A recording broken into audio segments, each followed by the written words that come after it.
Vamos continuar nossa série. Temos aqui exposto o livro de Colossenses. No nosso planejamento inicial, hoje seria o último sermão da série, onde estaríamos abrangendo o capítulo 4, versículos 2 até o final do capítulo. Mas na semana passada tivemos aqui o privilégio de ter conosco o pastor Guto, e nós programamos isso não era uma programação que estava encaminhada na nossa linha primária. Então, quando nós começamos a série, nós não havíamos combinado isso, e essa oportunidade apareceu há poucos dias, há mais ou menos uns 20 dias, talvez ou mais. Então nós encaixamos por entender essa prioridade. Então, alguns sabem, eu estou saindo em férias. A nossa ideia básica era que a minha saída de férias combinasse com o término do livro, mas as cenas do último capítulo ficarão para daqui a alguns dias. Então, não andeis ansiosos por coisa alguma. Ao contrário, prepare-se que seja um tempo bom aí, você possa meditar, fazer como o pessoal faz, maratona nossos sermões aqui de Colossenses. A gente vê tanta gente maratonando a série inteira quando vai sair o último episódio, para ver se não perdeu nenhuma coisa no meio aí do caminho. Maratone os nossos sermões, maratone a nossa série aqui. Ela está disponível pelo YouTube no canal da igreja.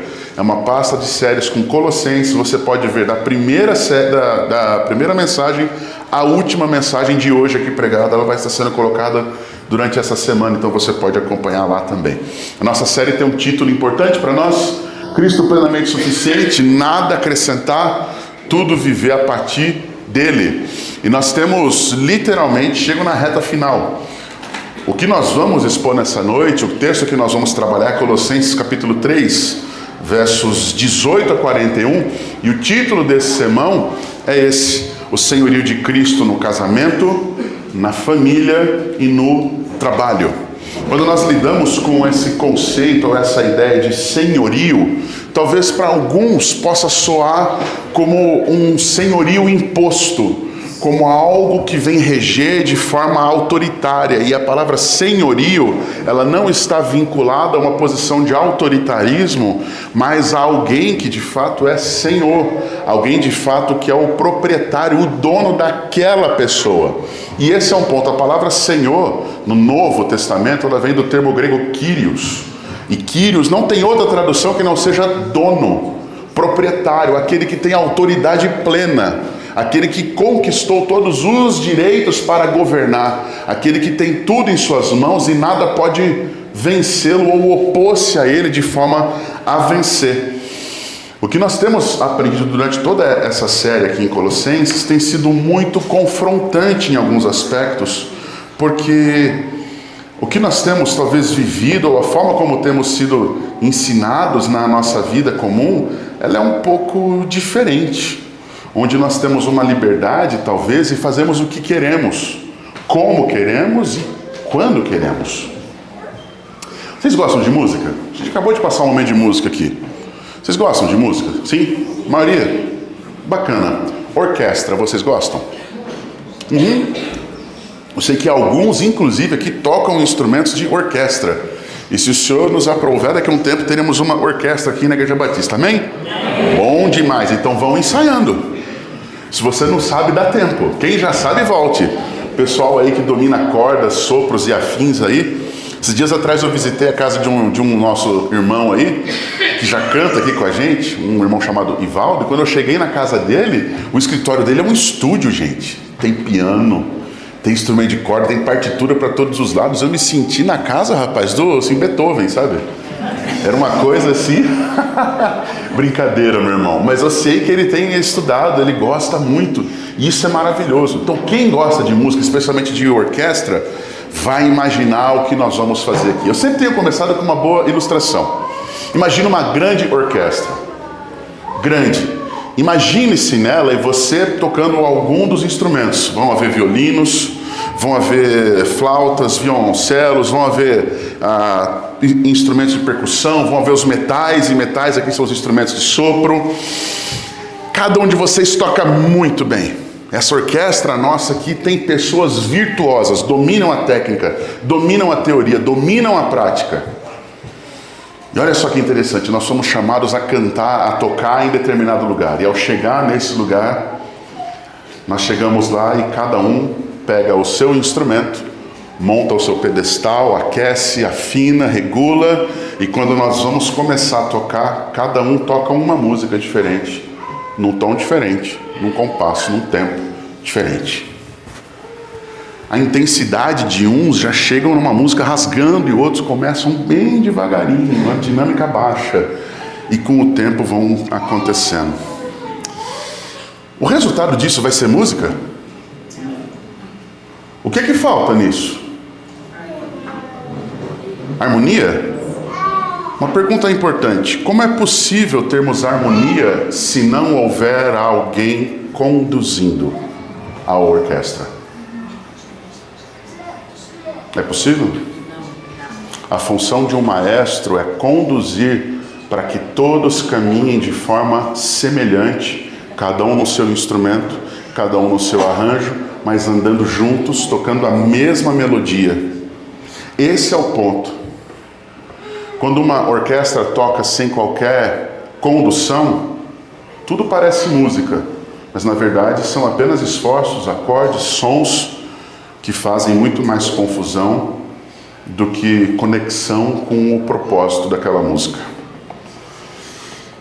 Quando esse maestro chama a atenção e bate com a sua varinha, e ela tem um nome correto, quem sabe o nome daquela varinha? Ivaldo sabe.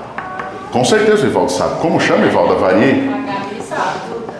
Chama batuta, gente. Para quem não sabe disso, é batuta que chama. Quando o maestro bate com a sua batuta, toda a orquestra faz silêncio. Eu vou começar a usar batuta aqui, funciona, percebeu? Vou usar. Quando a sua batuta ela é tocada, é batida, é chamada a atenção, todos param para caminhar na mesma condução. E é fenomenal como essa ideia de uma orquestra faz completo sentido com o Evangelho, quando Cristo governa cada parte de nossas vidas. Às vezes nós dizemos: não, olha, minha vida assim, assim, assado, minha vida profissional vai de vento em popa, mas na minha casa,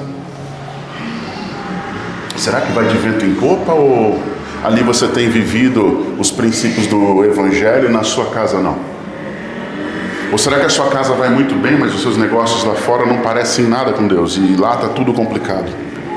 É interessante porque nós podemos tocar instrumentos diferentes, como a nossa vida tem família, como a nossa vida tem profissão, como a nossa vida tem problemas externos, como temos situações de saúde, tudo pode acontecer. O problema é que muitas vezes os nossos corações estão sendo regidos ou nós andamos como nós queremos e não há um referencial, não há alguém conduzindo a orquestra de nossas vidas. Passa para mim que não foi aqui na mão. Dá um toquinho aí, por favor, para passar o slide aí. Cristo tem que ser o maestro de nossas vidas no casamento, para que o amor venha refletir a sua condução no casamento. Nos filhos, para que a obediência dos filhos ao Senhor seja reflexo da obediência deles aos pais por amarem a Deus e obedecerem o Senhor. No trabalho, as pessoas quando seguem a Cristo, elas vão de fato exercer excelência que glorifica a Deus em tudo que fazem. E sim, quando Cristo ele é aquele que nos conduz, nós podemos tanto exercer autoridade sobre outros, como supervisores, como líderes, como chefes, como senhores, que é o texto que nós vamos ler, porque estamos debaixo de uma autoridade maior, o respeitamos e o amamos. Cristo, de fato, tem que ser o maestro de nossas vidas. E esse talvez seja o grande dilema que precisamos lidar. Quero convidar você a ler o texto comigo, Colossenses 3, de 18 até capítulo 4, verso 1. Ele será colocado aqui na tela, você pode acompanhar. Estamos lendo pela Nova Almeida atualizada. A palavra do Senhor diz assim: esposas, que cada uma de vocês se sujeite ao seu próprio marido, como convém no Senhor.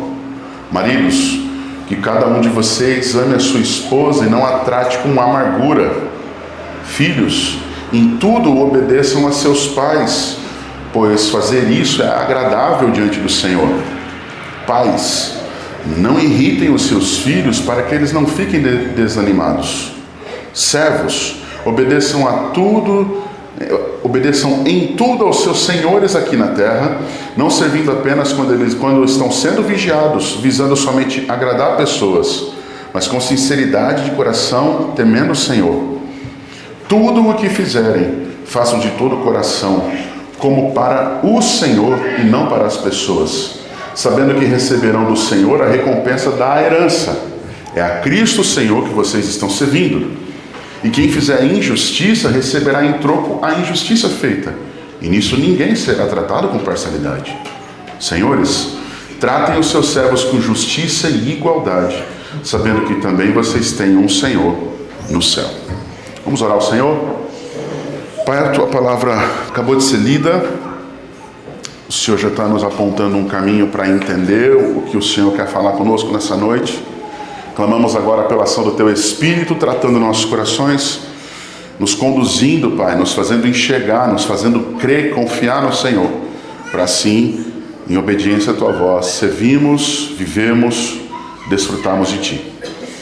Usa-me, Pai, como instrumento da Sua graça nesse tempo e clamamos a Ti que nada e ninguém venha nos atrapalhar na nossa comunhão, no Teu agir, ó Deus, sobre nossas vidas, na ação do Teu Espírito. É a oração que fazemos no nome do Senhor e Salvador Jesus. Amém. Grande ideia do livro, está decorada, todos sabem de cor. Vamos agora recitar aqui. Eu vou chamar alguém para ganhar um doce no final. Não vou, fiquem tranquilos. Está aqui já. Vamos falar juntos? Cristo é plenamente suficiente para a salvação e para a vida cristã. Portanto, os crentes devem abandonar toda confiança em qualquer acréscimo e viver fundamentados somente nele. Esse é mais um dos textos que, quando eu estava trabalhando com ele, eu cheguei numa grande ideia, gostei, e quando terminei eu cheguei em mais uma que eu acrescentei, quero compartilhar com vocês. A primeira delas é essa: o senhorio de Cristo transforma todos os nossos relacionamentos, levando-nos a viver para a sua glória no lar, na família e no trabalho. Observe, não é a minha capacidade, não são as minhas ações, é Cristo governando a minha vida, transformando o meu coração e os meus relacionamentos. Essa transformação de Cristo em mim leva-nos a viver para a sua glória em todas as áreas, seja na sua casa, no seu lar, na família como um todo, os relacionamentos abertos de família, os relacionamentos mais distantes, e no trabalho ou nos relacionamentos em geral. Eu também cheguei em uma que eu gostei bastante, que é essa aqui, ó. Quando Cristo governa o coração, Ele transforma a maneira como vivemos nossos papéis no lar e no trabalho.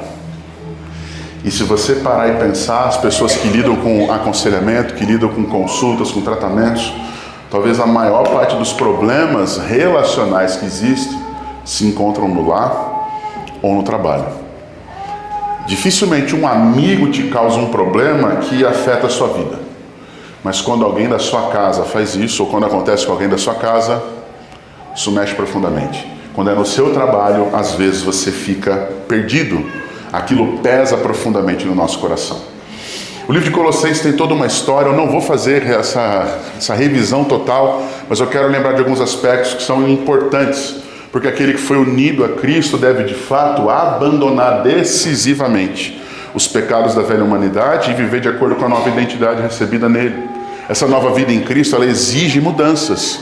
Não é possível nós dizermos que somos de fato cristãos, que vivemos com Cristo e vivemos uma vida diferente da que Cristo é como referência. E aí é importante lembrar isso, porque quem foi transformado por Cristo manifesta o caráter de Cristo em sua vida. Não tem como você estar na banda, na orquestra onde Jesus rege, tocando outra música. Se Ele é quem está conduzindo, se Ele é quem está dando tempo, a dinâmica, se Ele é quem Ele te deu a partitura que você deve ali seguir, a melodia que você deve tocar, e você está tocando outra coisa, há um grande problema. Seu problema talvez esteja exatamente em não entender que você agora é um músico contratado, convocado, salvo na banda do Senhor Jesus. O texto que nós vamos ler aqui, que é o final do capítulo 3, ele é uma conclusão de tudo que nós temos conversado há praticamente um mês, desde que começamos a trabalhar o capítulo 3 de Colossenses e de todo o livro. Ele vem trazendo agora para uma visão de entendermos claramente quem Cristo é e o que Ele fez. Capítulos 1, de 15 a 20, 1 de 23 até o 2, 23, quem Cristo é e o que Ele fez. E temos estudado nos últimos domingos exatamente como que Cristo transforma o indivíduo, quer dizer, cada pessoa que foi salva por Ele, e resultado disso, a transformação do seu povo, da sua igreja. E hoje, especificamente, nós vamos perceber quais são os frutos de uma vida transformada, quais são os frutos da transformação, ou, usando os termos do próprio texto, quais são os frutos da roupa, das novas vestes que nós vestimos em Cristo após abandonarmos as velhas vestes ou os velhos hábitos do pecado. É uma progressão o texto. Quem nós éramos, quem Cristo é, o que Ele fez, como que o Cristo entrando na vida e governando a vida muda o indivíduo e todos os seus relacionamentos, e como é que esses relacionamentos cotidianos são transformados. Literalmente, a progressão mostra que Paulo não mudou de assunto. Nós não estamos falando de outra coisa. Na verdade, agora nós estamos aplicando o Evangelho à vida. E esse é o grande desafio nosso. Porque Paulo, ele de fato ali, quando eu falo Paulo, é porque ele é o autor do texto, mas o autor principal do texto é o Espírito Santo. Então Deus, ele deseja que a sua igreja compreenda que a submissão ao senhorio de Cristo deve moldar, e o termo é bem esse, é moldar todos os nossos relacionamentos, fazendo do lar e do trabalho lugares onde o Evangelho é vivido diariamente. E esse é um ponto fundamental. A nova identidade em Cristo, ela resulta em abandono de roupas velhas ou abandono de condutas que são contrárias a quem Cristo é na sua vida. Se alguém está em Cristo, é nova, as coisas antigas, eis que tudo se fez. Não é só salvação, e o texto é claro nisso. Se alguém está em Cristo, ele é uma nova criatura. Aquilo que você vivia fica para trás. Aquilo que você vive a partir de hoje é renovado por Deus. São roupas novas. E o que as Escrituras estão apontando para nós, o texto que nós vamos lidar hoje, ele vai mostrar como que essas roupas novas vestem e se mostram na vida. Qual que é a ideia de vestir aqui? Já aconteceu de você comprar uma roupa, a hora que você colocar aquela roupa, ela não casar com você? Já. Quem é um pouco mais avantajado ou espaçoso como eu, vai saber bem do que eu estou falando. Você olha alguém vestindo uma roupa e fala assim, rapaz, eu vou comprar igualzinho. Uma vez eu me lembro, eu tinha visto uma roupa, e ela tinha eu não lembro se era um tigre, um leão aqui no peito, só uma camiseta. Falei, nossa, vou comprar uma dessa. A hora que eu fui experimentar, o gato ficou assim, ó. O tigre ficou com a cara esticadíssima. Eu olhei aquilo e falei, era linda no outro, em mim não deu certo. Eu fiz isso para rir mesmo, gente, é verdade, eu lembro desse dia até hoje. Mas olha só que interessante. É possível que a vida de Cristo fique estranha em nós? Nós fomos criados para nos relacionar com Ele. Nós fomos feitos para a roupa que Ele nos oferece. O problema é que o pecado faz a gente não enxergar a beleza da vida de santidade ao lado de Cristo. E faz com que a gente queira ainda ficar vivendo uma vida antiga, ou talvez firmada naquilo que nós vivíamos, porque o nosso hábito está lá. A gente acostumou com aquela roupa suja, com aquela roupa rasgada, com aqueles hábitos que nos escravizavam e nós achávamos que eram lucro. Se alguém está em Cristo, é uma nova criatura.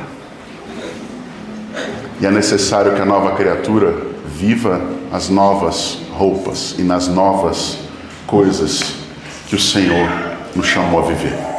A passagem vai se dividir em 3 pontos básicos. Cristo transformando o relacionamento entre marido e esposa, e é a graça de Deus moldando o casamento.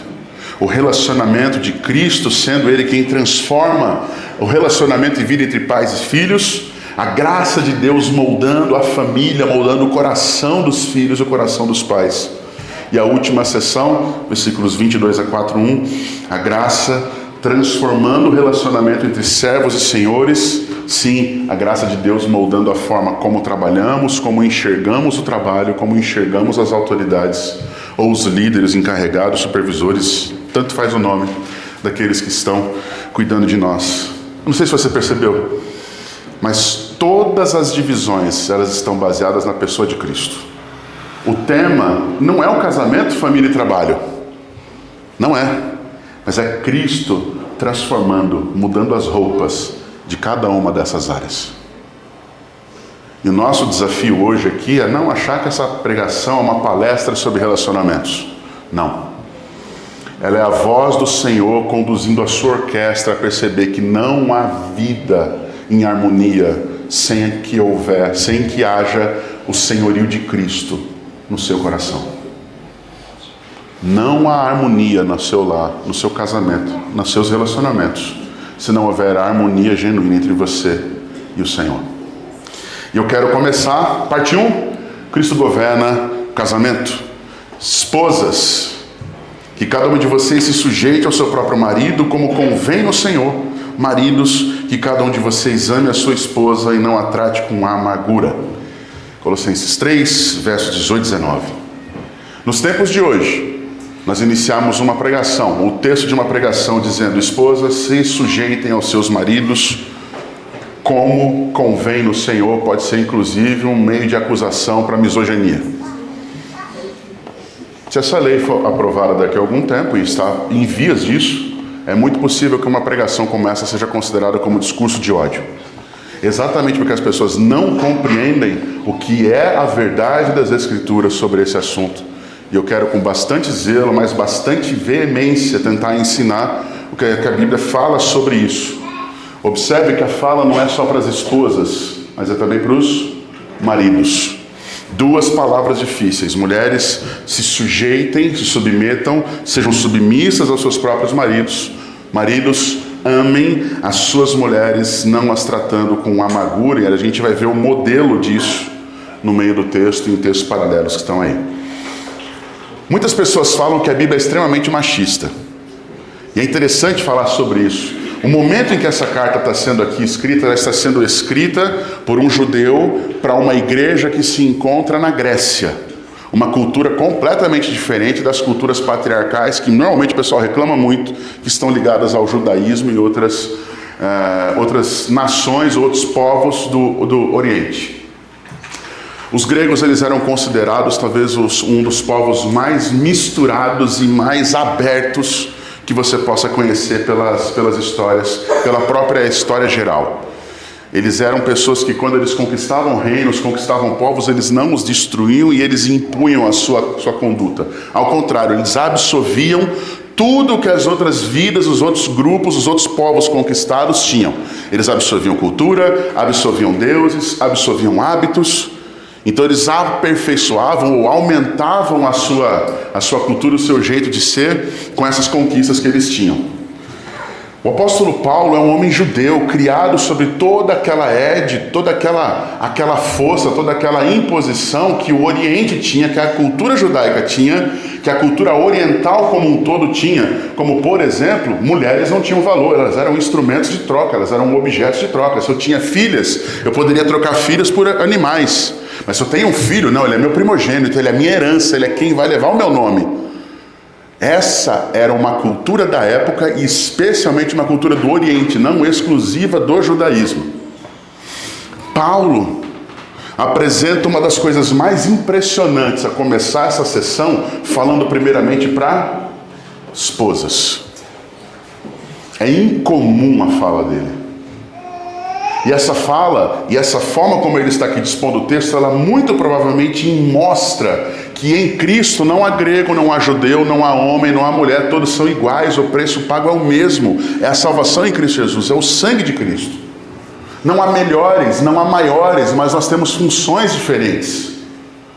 Esposas, que cada uma de vocês se sujeite ao seu próprio marido. Paulo está apontando um caminho de responsabilidade espiritual das mulheres. E essa palavra, o tal do submetam-se, essa palavra horrorosa aqui de grego, eu não vou nem ler para vocês, mas só para você entender, ela significa de fato se sujeite, submeta-se. Mas isso não é obediência cega. Isso não é passividade, isso não é inferioridade, não é submeter-se porque é um homem bruto, autoritário, machão, aquele que se acha melhor que todos, que pisou em todo mundo e que agora vai pisar na sua esposa. A Bíblia não aponta esse caminho. A submissão aqui, o termo grego, ele é literalmente um colocar-se voluntariamente sob, debaixo de uma ordem. E aqui a ordem não é um mandamento falado, mas é uma hierarquia estabelecida. Voluntariamente. É colocar-se em submissão primeiramente ao Senhor e em segundo lugar àqueles a quem Ele estabeleceu. Por cristocidências, o texto que nós lemos aí no começo do culto, Efésios capítulo 5, se você puder, volta na minha Bíblia, são 4 folhas para estar voltando lá. Você está em Colossenses, o próximo livro para trás é Filipenses, na sequência Efésios. Hoje, na nossa aula de escola bíblica, por cristocidência, estivemos lendo esse texto também, por coincidências, né? Estivemos usando esse texto. E a afirmação desse texto, do mesmo apóstolo Paulo, mas falando também aos Efésios, povo grego também, uma cultura helenista, uma cultura diferente. O verso 21 começa da seguinte forma do capítulo 5, Efésios 5, 21, começa assim: sujeitem-se uns aos outros no temor de Cristo.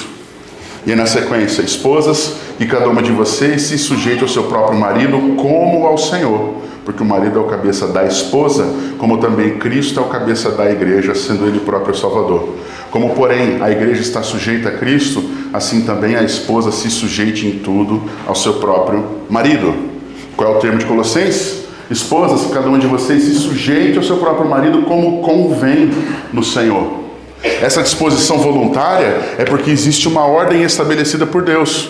E o referencial que ele faz, da mesma forma que a igreja ela está completamente submissa à figura de Jesus e à pessoa de Jesus, a mulher deve da mesma forma estar completamente submissa ou debaixo de total orientação, voluntariamente disposta a estar sendo conduzida pelo seu marido. E a pergunta é: isso aqui não é um pouco pesado demais? Irmãos, nunca essa voluntariedade está sendo baseada em coação ou em constrangimento. Por quê? Porque dentro do texto de Colossenses há um molde, há um norte. E o norte qual é? Essa submissão nunca é absoluta, porque a submissão só deve acontecer como convém no Senhor. Debaixo da maestria e da condução no Senhor, do Senhor na vida do marido e da esposa. Só há submissão se houver obediência à voz de Cristo. E é importante que nós saibamos isso. A pequena frase que está aqui, como convém no Senhor, ela muda completamente a visão. Porque não é uma imposição, eu sou o seu marido, mando eu pago as contas da casa. O governo paga a conta da sua casa e não é ele que manda lá, é? Dependendo da situação, pode ser. Pessoas talvez ofertem, abençoem. Seu chefe paga as contas pagando você, ele que manda lá na sua casa, é isso? Não. Esse argumento está errado, esse argumento está furado. Qual é a voz que ouvimos? Qual é a regência que temos buscado? Só é possível ser submissa à vontade ou à liderança do seu marido se esse marido estiver dentro da vontade do Senhor. Fora disso, não. É necessário compreender isso. Essa limitação ou essa direção da submissão, ela está também limitada pelo Senhor. Porque se aquilo que está sendo dito pelas Escrituras é o contrário que o seu marido deseja, você não deve se submeter àquilo. Mas se não é, por que não se submeter? E a gente vai discutir um pouco mais sobre isso no próximo verso, quando fala sobre maridos. Essa submissão, ela tem que ser orientada pelo Senhor. E nada disso, em hipótese alguma, pode ser contra Cristo. Pode levar a uma contrariedade do que a pessoa de Cristo, ou do que a vida de Cristo, do que o testemunho do Senhor é e conduz. Um Mulheres, se em algum momento você passa por violência doméstica, você tem que denunciar o seu marido, mas você tem que orar para que ele se converta. Porque se ele não se converter, não é prisão que vai transformar o coração dele. Só o Evangelho pode mudar o coração dele. Só Jesus pode transformar o coração dele. E só Jesus pode consolar suas lágrimas. Pode fortalecer você a poder cuidar da sua casa e de si mesma. Mas entenda, se o seu marido, ele é um homem do Senhor, ele é alguém que Deus colocou na sua vida e você o ama de fato, submeter-se a estar debaixo da sua liderança, ser alguém que caminha conforme a condução dele e caminhando juntos, em mesma direção, decidindo, caminhando, servindo, não é peso, não é vergonha. Mas nos tempos de hoje, parece que a mulher só pode ser independente, o marido só serve se ele for capacho. É essa a mudança que a cultura está fazendo no nosso tempo hoje. Quer ver como isso funciona? Olha o exemplo. Maridos, que cada um de vocês ame sua esposa e não a trate com amargura.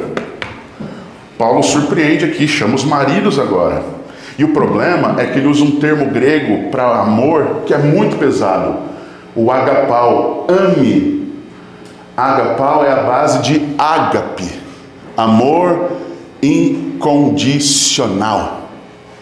E que referencial que é esse que Paulo está fazendo? Volta lá em Efésios comigo, 5. Efésios 5, a partir do verso 25.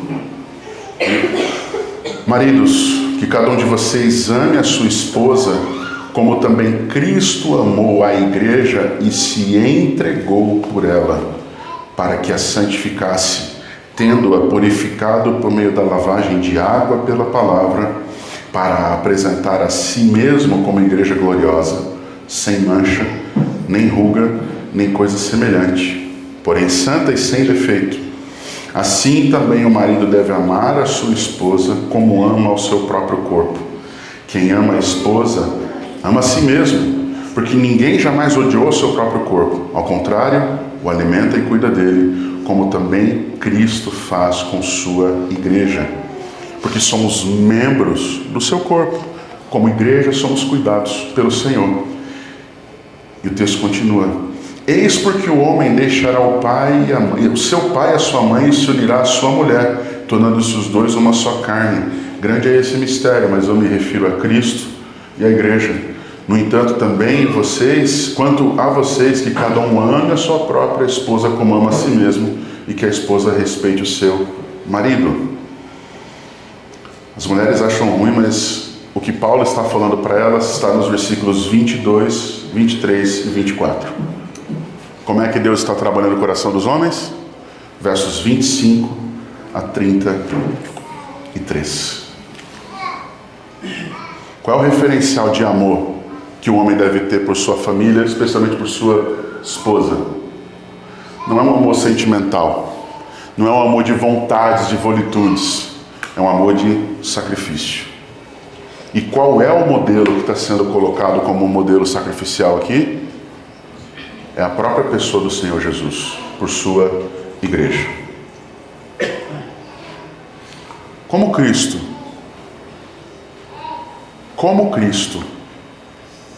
ama a sua igreja?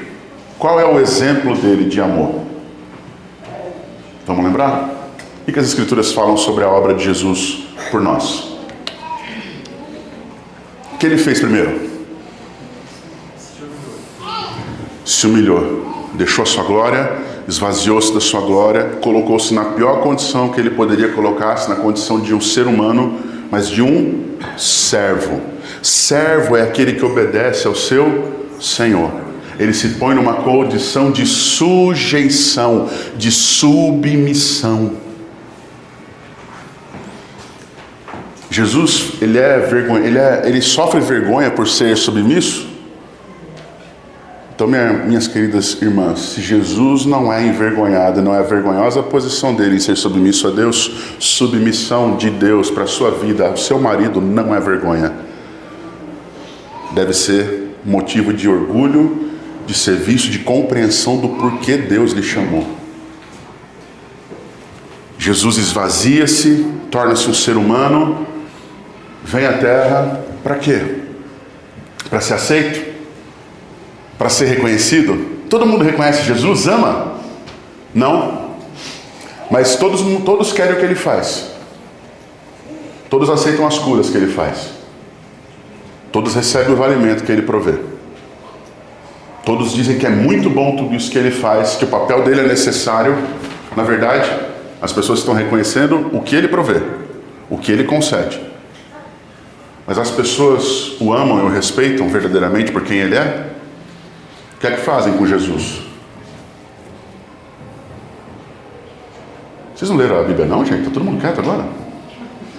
O que é que fazem com Jesus? Ele vem para os seus, mas os seus não o recebem. O que fazem com ele? O crucificam. E o que ele faz? Rebela-se? Chuta o balde? Sai de casa? Não? Ele chega ao Senhor e fala assim: Senhor, se possível, afasta de mim esse cálice, mas seja feita a tua. E o que acontece com Jesus? Ele se entrega voluntariamente à vontade do Senhor. Marido, você não foi chamado para ser um autoritário na sua casa. Você não foi chamado para ser um provedor, simplesmente alguém que põe comida em casa e está tudo certo. Você foi chamado para, assim como Cristo, para conduzir, Cristo conduzindo a sua igreja, você foi chamado por Deus para conduzir o seu lar.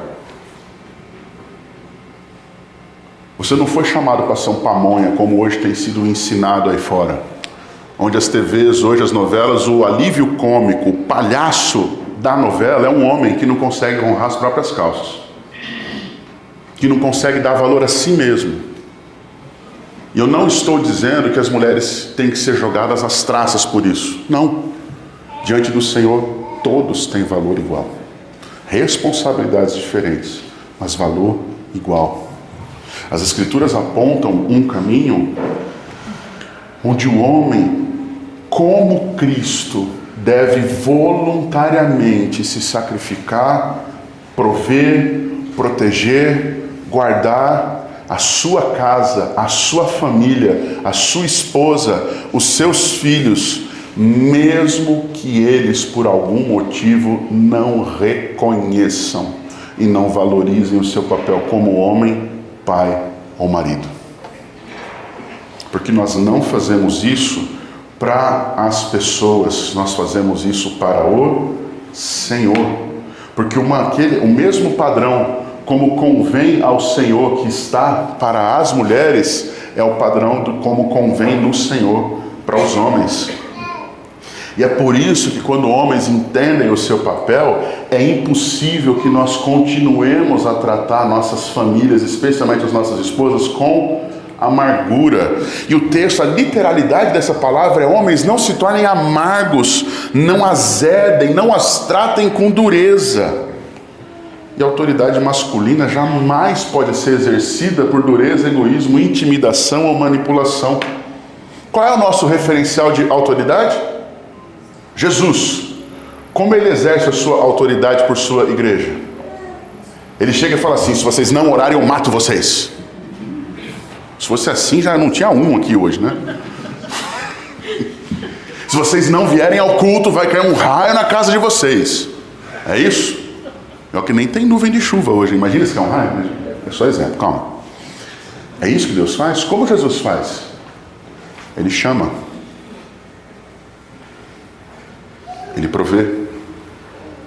Ele guarda. Ele abençoa.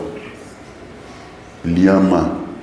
Ele ama de forma tão intensa a ponto de dar a si mesmo por pessoas que ainda não o reconhecem e não dão valor a quem ele é ou a obra que ele fez para trazer bênçãos, paz e salvação para aquelas pessoas. Qual é o padrão do marido que as Escrituras apontam que o homem deve ser? Efésios afirma que ele deve ser alguém parecido com Jesus. Mulheres, é uma pergunta retórica, tá? Mas dá para pensar. É fácil se submeter a Deus, a Jesus? É fácil ouvir a voz de Deus e obedecer à condução dele? Se não é fácil fazer isso com Deus, que é perfeito, que te ama, que te oferece vida eterna, é fácil fazer com seu marido, que você conhece os defeitos? Que talvez seja alguém que já disse o que não deveria dizer, ou já fez o que não deveria fazer? Não é fácil. Mas só é possível fazer isso se nós de fato formos sujeitos ou submissos a Cristo. Efésios 5:21 fala: sujeitem-se uns aos outros no temor, ou da mesma forma como somos submissos a Jesus. Se não houver submissão a Jesus, dificilmente haverá submissão a qualquer pessoa à sua volta. Todos os relacionamentos estarão quebrados e condicionados ao fracasso. Um homem não se submete a uma condição onde ele se sacrifica se ele não entender que há um propósito. Mulheres, homens funcionam com metas. E não é a meta que você quer, que você, como o pescoço, quer conduzir a cabeça, que é o marido. Não é. Mas se você reconhecer ou ajudar o seu marido a se parecer com Jesus, tanto o seu casamento, tanto o seu lar, como a sua vida serão abençoados. Mulheres têm muito mais sensibilidade e sabedoria do que os homens em alguns aspectos. Eu falo alguns para não ficar muito feio, mas normalmente são muitos aspectos. Estou falando que a Catiane não veio, tá? Por isso. Mas ela vai assistir, droga, já foi. Muito mais. Mas mulheres, Deus lhes deu o chamado a serem auxiliadoras, a pessoa que aconselha com sabedoria, que aponta o caminho, mas quem deve conduzir a direção ao seu marido. E se ele não seguir o que Deus tem para a sua vida e família, você fez a sua parte, Deus vai cobrar dele. Da mesma forma os homens. Homens, Deus nos chama a sermos um testemunho referencial fiel de Jesus no lar. Nós temos que ser espelhos da graça, da presença de Jesus na nossa casa. Fácil? Mulheres, vocês não têm essa responsabilidade, nós temos. Só é possível se Cristo conduzir a nossa mente, o nosso coração. Senão, você vai se esforçar e se frustrar.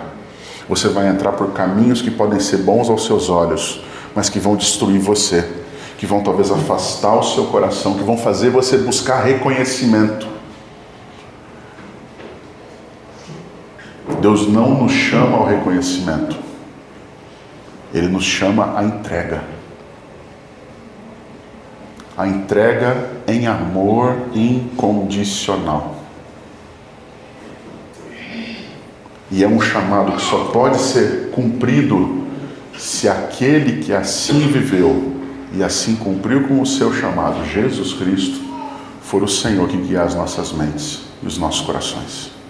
Senão, não vamos caminhar. Por isso que nós estamos falando que Cristo deve governar o casamento. Se Cristo não governar a cabeça de marido e mulher, o casamento é uma instituição falida. Ela se torna um fim em si mesmo. A segunda seção desse texto vai nos apontar que Cristo deve governar pais e filhos. Se os filhos estavam achando que estava fácil, aqui começa a complicar para você. O texto bíblico afirma: filhos, em tudo obedeçam aos seus pais, pois fazer isso é agradável diante do Senhor. Pais, não irritem seus filhos para que eles não fiquem desanimados. Filhos, a palavra grega está aí, obedeçam. Por quê? Manda quem pode, obedece quem tem juízo. Eu ensinei hoje de manhã aqui na aula, na escola bíblica, uma outra diferente. Manda quem pode, obedece quem tem a Cristo. Por quê? Porque você ouve a voz do Senhor e segue. Você tem que obedecer porque isso agrada ao Senhor, não apenas aos pais. Os filhos foram chamados para ser conduzidos e não para ser os reizinhos do lar.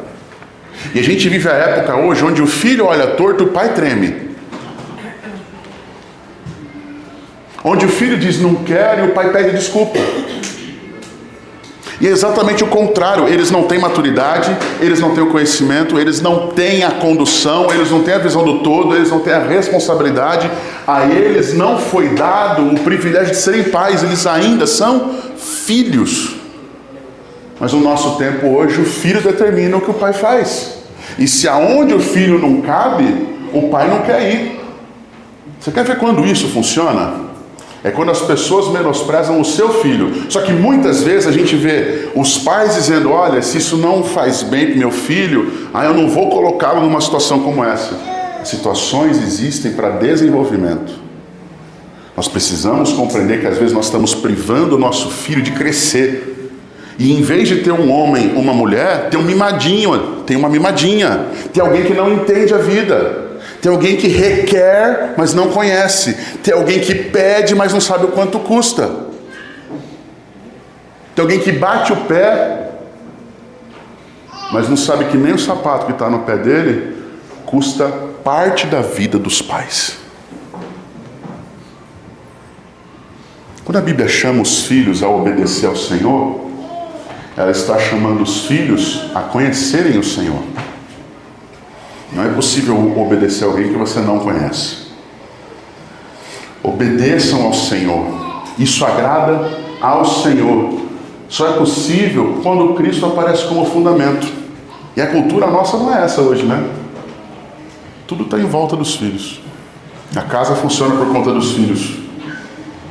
E o problema é que hoje existem muitos pais com falta de liderança, porque eles acham que liderança talvez seja o autoritarismo. E não é. As Escrituras deixam muito claras, e hoje cedo falamos sobre isso. Os filhos têm que ser conduzidos pelos pais a conhecer quem Deus é. E em conhecendo a Deus, terem seus corações transformados. Eu não sei se você percebeu ainda ou entendeu de uma forma clara. Esse sermão não é um sermão moralista, gente. Não é a ideia da gente ficar falando: olha, vamos fazer o que pode fazer, o que não pode. Não. Vamos fazer o que deve ser feito e o que não deve. Nós estamos apontando um valor diferente. O valor que está sendo apontado é que, como pais, nós precisamos ajudar a formação do caráter de Cristo dos nossos filhos. O conhecimento de Deus no coração e na mente dos nossos filhos. Como pais, nós não devemos só prover coisas para eles. Oferecer escolas, oferecer recursos, brinquedos para todo lado. Não vejo um problema de você oferecer isso. Mas o seu papel de educação não pode ser apenas esse. E aí vem uma coisa importante. Como é que os pais educam? Como é que a gente forma o coração dos nossos filhos? Pais, não irritem seus filhos para que eles não fiquem desanimados. A autoridade dos pais é limitada. Você já pensou nisso? Deus limita a autoridade dos pais novamente, dizendo o quê? Não provoquem. Não levem seus filhos à ira, não irritem, não tragam amargura ao coração dos seus filhos, não provoquem, não exasperem. Sabe o que é exasperar? Não tem nada a ver com esperar, não. É levar o coração à cólera, é levar o coração à ira profunda. É você, por algum motivo, alguma circunstância da sua vida, a forma de conduzir o seu filho, você, em vez de trazê-lo para perto de você, você o afasta. Ao invés de você fazer o seu filho caminhar contigo, você o repele. Ao invés de ele ter prazer em estar vivendo com você, ele simplesmente não quer mais, porque você se tornou um referencial, uma palavra muito comum para nós hoje, tóxico. Não consegue conversar com o filho. Eu estou mandando, faz o que eu estou mandando. Eduque o seu filho, ensine-o o porquê deve fazer ou não. Diga quais são as consequências, tanto positivas quanto negativas. Will, essa aqui. Tanto consequências positivas quanto negativas na vida do seu filho. Faça-o compreender. Mas como é que você faz isso? Como é que as Escrituras ensinam a condução da educação dos filhos? Como é que a gente educa filhos hoje? E aí, meus irmãos, a gente tem que perceber o tempo que a gente vive. Na minha época de criança, pela graça do Senhor, era possível ainda que o pai sozinho pudesse trabalhar e manter a sua casa. Hoje, muitas vezes, o casal trabalhando está passando aperto. E aí, como é que nós temos criado os nossos filhos? Acordamos de manhã, colocamos o filho às vezes numa van ou levamos os filhos para a aula, eles passam um dia em uma escola onde terceiros ensinam, e nem sempre a escola tem valores bons, nem sempre as pessoas que estão ensinando são pessoas que têm valores corretos. E quando você volta para casa com os seus filhos, você está cansado, você está sobrecarregado. Vocês têm que cuidar da família, vocês têm que cuidar de comida, têm que cuidar de roupa, têm que cuidar de coisas, mas a gente não cuida do principal, que é a própria pessoa, que são as pessoas. A gente não cuida do marido, o marido não cuida da esposa, a esposa não cuida dos filhos, os filhos não cuidam dos pais. Não há relacionamento. Há o quê? Uma rotina desgastante, onde a gente o que menos tem é tempo, o que menos tem é amor, o que menos tem é facilidade. E aí, para conquistar os filhos, o que os pais fazem? Dão coisas, compram, ofertam. E aí acontece o quê? Quem educa seu filho é o celular ou a TV que você comprou. Quem exerce influência positiva sobre os seus filhos são os influencers e youtubers, que muitas vezes são pessoas que não têm nenhum valor correto para abençoar seu lar. O papel de pais e filhos está renegado em vários aspectos, está rejeitado. E aí, quando o seu filho não faz o que você quer, ao invés de você ensinar, você já está cansado, já está sobrecarregado, você vai e explode os problemas do seu trabalho na sua casa. O que vai acontecer? Bênçãos, alegrias e sorrisos, afastamento, isolamento, rejeição, insubmissão de filhos a pais, brigas entre marido e mulher. Eu entendo, irmãos, na minha casa eu trabalho, minha esposa trabalha também.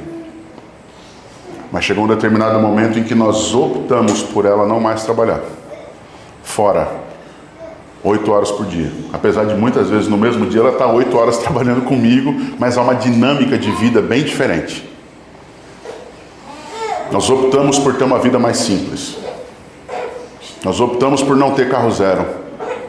Nós optamos por, muitas vezes, não trocar todas as roupas ou comprar tudo aquilo que a gente quer. Ou, às vezes, ter que comprar parcelado, passar no cartão, que nem eu brinquei essa semana. A gente pega o cartão, passa e ora. Deus vai dar um jeito de a gente pagar depois. A gente paga. Às vezes nós vemos famílias com planejamento financeiro maravilhoso. Educação de filhos destruída. Relacionamento do casamento acabado. De que adianta ganhar o mundo inteiro? De que adianta ganhar o mundo inteiro? E perder as pessoas por quem você vive? Nós, enquanto pais, somos chamados a não desanimar os nossos filhos. O que é desanimar? É tirar o ânimo.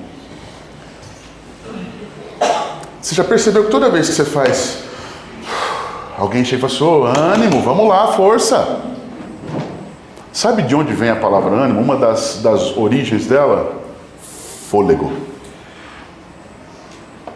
Quando você anima alguém, você está dando fôlego, está dando força para que aquela pessoa possa continuar.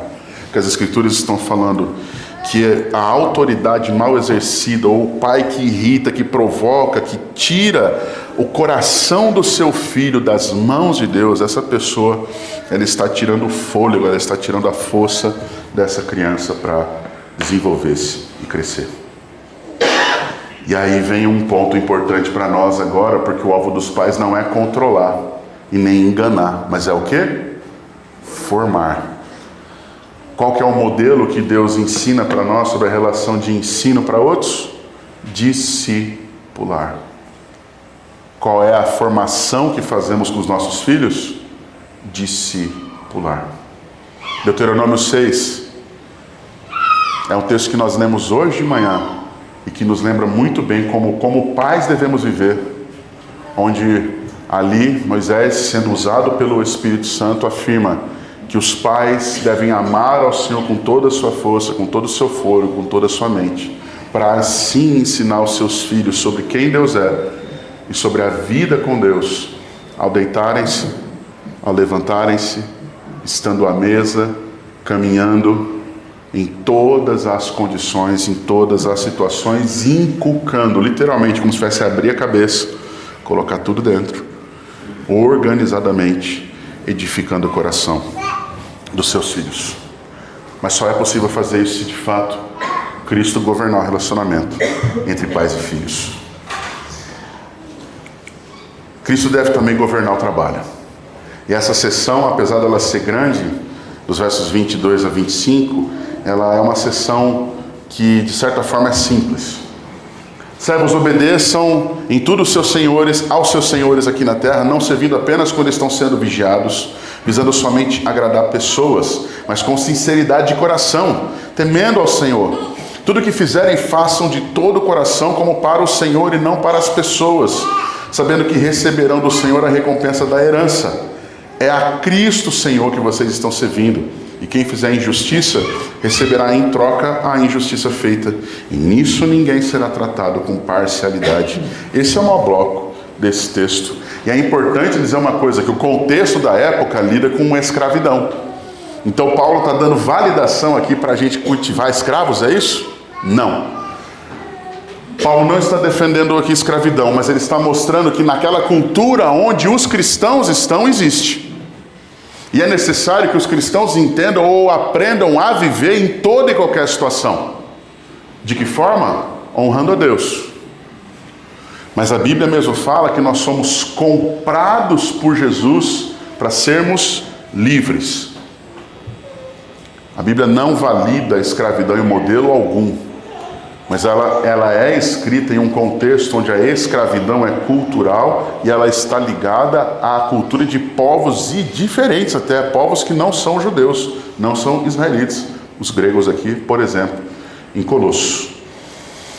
Viver o evangelho em uma condição oposta é um desafio.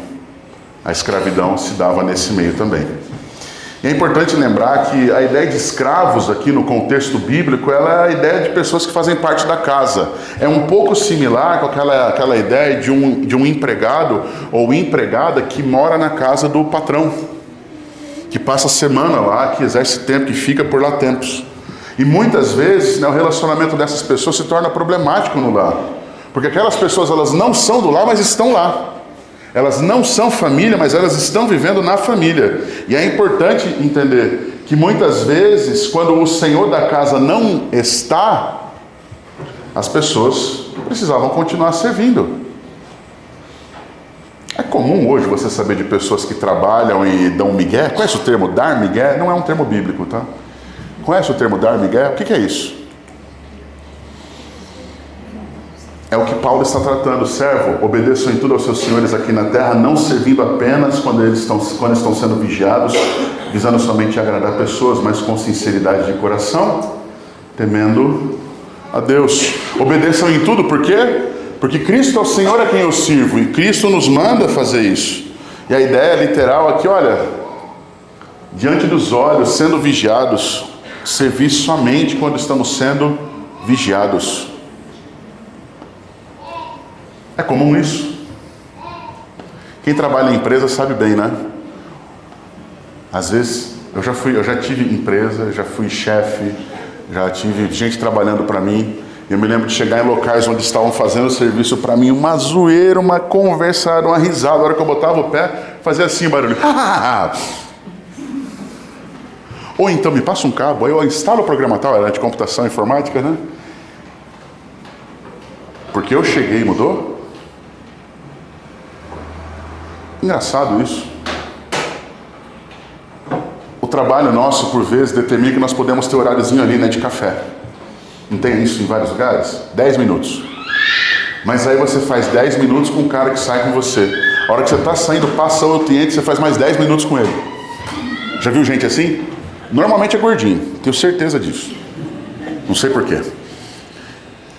A hora que ele sai, a hora que ele volta, em vez dele parar e começar a trabalhar, ele vai tentar ajeitar um esquema para nessa hora no banheiro, resolver um problema aqui e ali. Quando ele vê, ele tirou do dia dele de trabalho 50 minutos.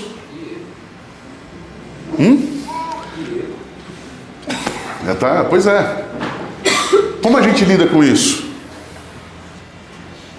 Se nós obedecemos aos homens só quando estamos sendo vigiados, nós não estamos temendo a Deus, estamos temendo as pessoas. E você quer ver como é que isso é problemático? Você pega a estrada, a placa lá marca 110.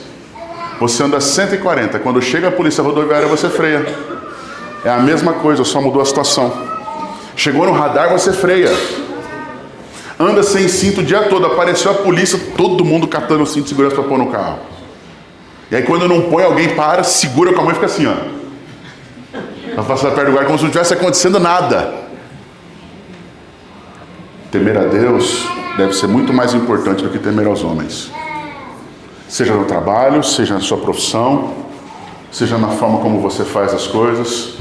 Trabalhar só quando alguém vê é viver em mentira, é viver em desonra. Pergunta importante: se Jesus é o padrão que está sendo chamado para que eu faça todas essas coisas como se eu estivesse fazendo para Ele, a gente tem um grande problema agora aqui. Sabe qual é? Deus, Jesus, o Espírito Santo tem qualidades, atributos que você e eu não temos, e um deles se chama onipresença. Aonde você está que o Senhor não pode estar? Se você vive para servir a Ele, quando Ele não vai estar olhando para você? Quando Ele não vai estar olhando para mim? E esse é o ponto. O escravo cumpria tudo que lhe competia, ele obedecia, mas não em tudo. Quando o patrão sumia, ele sumia também, ele se esquivava. E esse é o tipo de vida e trabalho que perverte o ser humano, lançando-o em desarmonia e amargura. Funcionário cristão, no fim das contas, gente, é alguém que trabalha com excelência quando ninguém observa, porque a sua principal plateia é o Senhor. E esse é o ponto, porque agora a gente chega na parte final do texto que vai nos apontar: tudo que fizerem, façam de todo o coração, como para o Senhor e não para as pessoas, sabendo que receberão do Senhor a recompensa da herança. E a pior frase para quem tem o coração duro, ou a melhor frase para quem quer se moldar, é a Cristo, o Senhor, que vocês estão servindo. Uma vez uma pessoa perguntou assim: pastor, eu achei interessante a frase que o senhor disse em relação ao trabalho ministerial seu aqui na igreja. Não foi aqui, foi lá em Monte Alto, que eu falo isso, sempre compreendi isso. Ele falou assim: porque o senhor vive dizendo que o senhor serve a Deus servindo a gente. Esse é o princípio. Você serve aos seus pais, filho, servindo ao Senhor. Marido, você vive para a sua família vivendo para o Senhor. Esposas, você vive para o seu marido e para os seus filhos vivendo e fazendo para o Senhor. Não há outra função, não há egoísmo, não há hedonismo, não há culto a si mesmo, não há vantagem ou desvantagem. Nós devemos viver e fazer isso para Deus, todas as coisas. E o texto é literal: tudo o que fizerdes de toda a alma, de todo o seu coração, como para o Senhor. Não é para o chefe, não é pelo salário, não é porque é uma troca, fizeram para mim, eu faço para o outro. No fim das coisas, se tudo é para o Senhor, o nosso trabalho tornou-se o quê? Sua forma de viver em casa é expressão de adoração ao Senhor. A sua forma de trabalhar e conduzir os seus negócios, a forma como você lida com os seus empregados, ou como você, como um empregado, lida com o seu chefe, também é adoração. O trabalho, no fim das contas, então, ele é um meio de glorificar a Deus, e esse trabalho testemunha da vida de Deus em nós. E todas as vezes que você é um mau funcionário, as pessoas ficam até sabendo: não é aquele fulano de tal que não vem um dia aqui na crente aquilo lá, não? É. Fala assim: rapaz, ser crente daquele jeito? Aí eu ouço às vezes o pessoal falando assim: viu, fulano lá que é dono da empresa tal, assim, você acredita que aquela coisa é crente? Não dão nem nome de chefe nessa hora, vira coisa, né? Pois é, você acredita lá que o fulano lá, o supervisor, o diretor, ele é crente? Aí ainda diz assim, ele se diz crente. Quando nós vivemos o trabalho como uma forma de impor o nosso ego, Deus não é glorificado, mas se o meu trabalho, se tudo que eu faço é adoração ao Senhor, Deus é glorificado no meu trabalho. E a pergunta no final que é importante, Deus ele é glorificado ou anunciado pela forma que você trabalha? Aquilo que você diz no serviço, a forma como você lida com seus funcionários, ou com os seus parceiros, ou como você se conduz, como você se demonstra, o seu palavreado. É engraçado, esses dias atrás estava conversando com algumas pessoas e em momentos diferentes, as pessoas falando palavrões como se fosse a coisa mais natural do mundo. E um deles eu cheguei e falei assim, escuta, esse tipo de palavreado não deve estar no nosso meio. A Bíblia fala que não deve nem passar perto desse tipo de coisa. Ah, pessoal, expressão no trabalho, a gente fala isso o dia inteiro. Como é possível da mesma boca jorrar bênção e tragédia? Como é possível um palavrão que tem... é terrível. Não vou nem mensurar, porque senão você vai pecar imaginando qual é. Não fique curioso, tá? Relaxa, deixa passar. Como é possível esse tipo de palavreado ou conduta estar no nosso meio? A realidade é que tudo que fizermos tem que ser feito de coração para o Senhor e não para pessoas. Por quê? Porque nós vamos do Senhor receber a recompensa da herança. E olha que interessante, esse texto aqui está falando para escravos. Que escravo tem herança? Ele não tem domínio nem da sua vida. O que é que o Evangelho aponta? Você pode estar vivendo uma situação onde nessa vida você pode não conquistar nada, pode não ter nada. Mas entenda, meu irmão, se Cristo é o Senhor da sua vida, Ele é a sua herança. E a vida que Ele está preparando para nós nos céus, aonde Ele foi preparar a morada, nos olhos não podem descrever, não há palavras que possam mensurar. Jamais o coração humano imagina o que Deus tem preparado para nós, para desfrutarmos dele para sempre. Meus irmãos, aqui você pode não ter nada, mas se a nossa vida está firmada no Senhor, nele temos uma herança infinitamente maior, que é o próprio Senhor Jesus. Quem serve em Cristo, serve ao próprio Senhor Jesus. Imaginou você chegar amanhã no trabalho com aquele patrão difícil, com aquele colega seu de serviço que você não sabe de onde veio, e você fala assim, Senhor, me ajuda a hoje servir ao Senhor aqui, me ajuda a enxergar o Senhor e a fazer para essas pessoas o meu melhor, porque eu estou fazendo ao Senhor. Se o texto terminasse aqui, estava bom, mas não está. Porque ele vai agora trabalhar com quem exerce autoridade.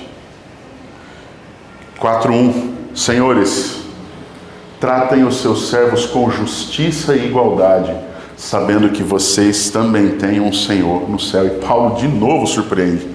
Porque naquele momento é muito mais fácil falar para escravos. Agora, e falar para quem tem autoridade? E falar para quem tem poder na mão? Como usa-se o termo hoje, para quem tem bala na agulha. E falar para eles agora, o que a gente fala?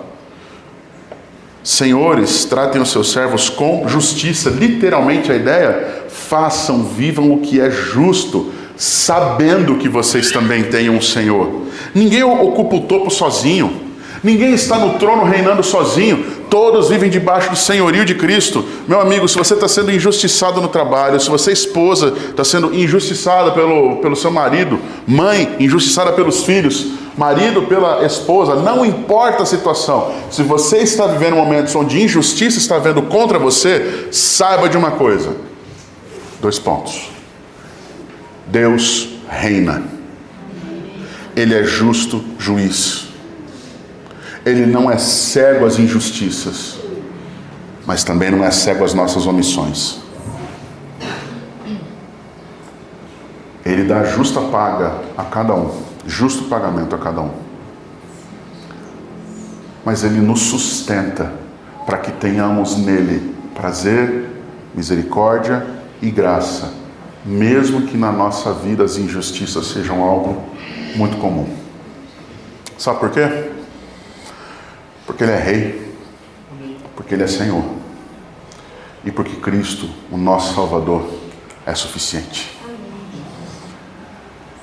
Deus cria as coisas de uma forma maravilhosa, tudo está ali encaixado. Deus cria homem e mulher, Deus forma o casamento, Deus dá princípios ali de família, Deus dá ao homem a condição de trabalhar, cuide, plante, exerça domínio, exerça autoridade na família, multipliquem, se encham a terra. Essa é sua mulher, osso dos seus ossos, carne da sua carne, ela é sua, tudo é muito bom. O pecado faz o quê? A queda destrói tudo, o casamento se torna disputa. A autoridade torna-se abuso, sem limites por muitas vezes.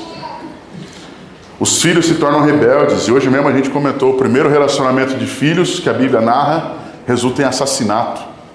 Está indo bem, não estava não. O trabalho agora é no meio de cardos e abrolhos, é sofrimento. Nós íamos trabalhar antes e não haveria o suor do rosto, não haveria a luta que há hoje. Mas o pecado faz com que o trabalho seja uma fonte de esgotamento e de sofrimento.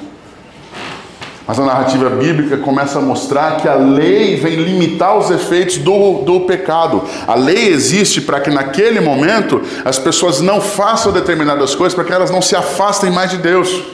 Mas a lei não tem poder de mudar o coração.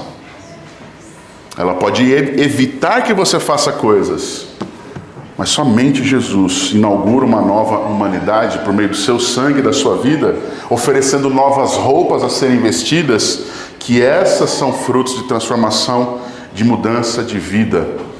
Eu não sei se você já pensou nisso, se você já olhou por esse lado, porque agora em Cristo o Espírito Santo está restaurando aquilo que o pecado destruiu. De que forma? Daquilo que foi destruído no Éden, o Espírito Santo está renovando em nós hoje por meio de Cristo. Hoje, o que nós estamos vendo em Colossenses não é ideia moral, faça, não faça, entenda, Deus já nos deu toda a condição e capacidade de, em Cristo, nós vivemos uma novidade de vida, uma transformação que só Jesus pode de fato fazer. Quando?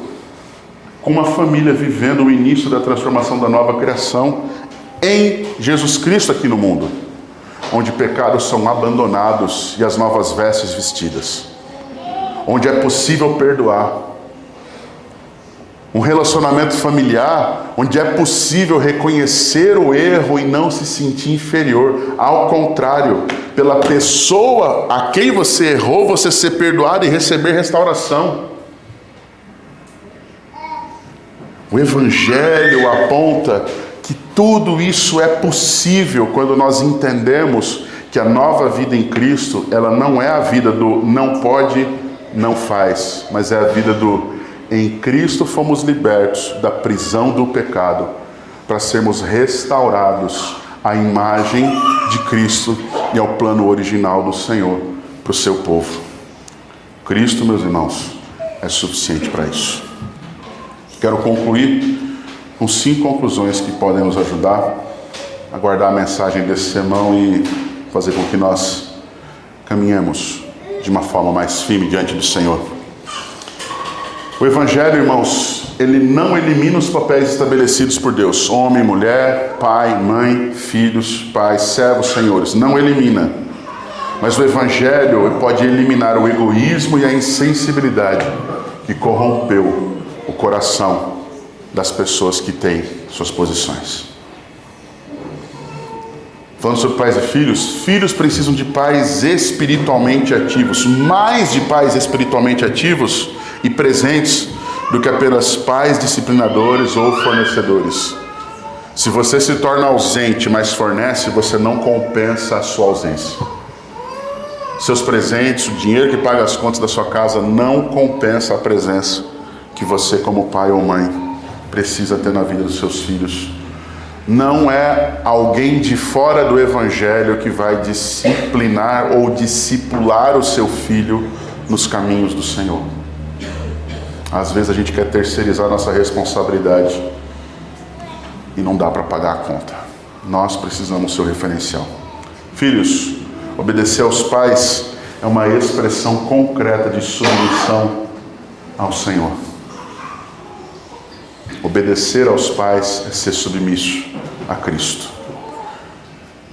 Servos, senhores, o cristão não trabalha apenas para receber salário, ele trabalha para glorificar a Cristo. Seja você alguém que está empreendendo, seja você alguém que está no trabalho CLT comum ou qualquer outra coisa do tipo. Sua vida é para glorificar a Cristo. Toda autoridade é delegada por Deus e nenhuma autoridade humana é absoluta, porque todos prestarão contas ao verdadeiro Senhor. Que o Senhor nos abençoe. O senhorio de Cristo transforma todos os nossos relacionamentos, levando-nos a viver para a sua glória no lar, na família e no trabalho. Quero orar com você enquanto o pessoal da música vem à frente, para podermos encerrar esse momento de culto nosso.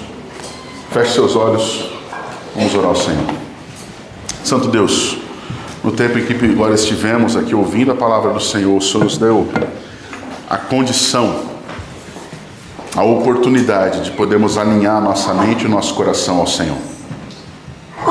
Tem misericórdia, Deus, se por algum motivo, alguns, ou eu mesmo, todos nós, em alguma área tenhamos endurecido o nosso coração, ou simplesmente evitado buscar entender o que o Senhor está nos ensinando. Quebranta, Deus, esse coração para que possa haver aproximação de Ti.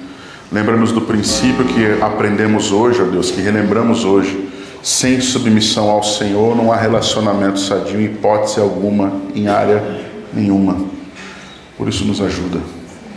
Tem misericórdia de nós, ó Deus, fortaleça-nos. Se no meio de tantas situações difíceis nós estamos cansados, desorientados, tristes, ó Deus, impactados de forma negativa, tem misericórdia para que sejamos renovados nesse tempo e perseveremos na nossa caminhada contigo. Obrigado, Pai, porque sabemos que a Tua palavra nunca volta vazia. As sementes plantadas pelo Evangelho, elas podem não ser colhidas por nenhum de nós aqui, ó Deus, mas no tempo certo o Senhor pode trazer os frutos que permanecem, que prevalecem. Obrigado pela vida de cada pessoa que o Senhor trouxe aqui nessa noite. E te pedimos de uma forma especial que venha abençoar-nos a realmente confiar no que a Sua palavra ensina, confiando no Senhor. É a nossa oração nesse tempo, em nome de Jesus. Amém.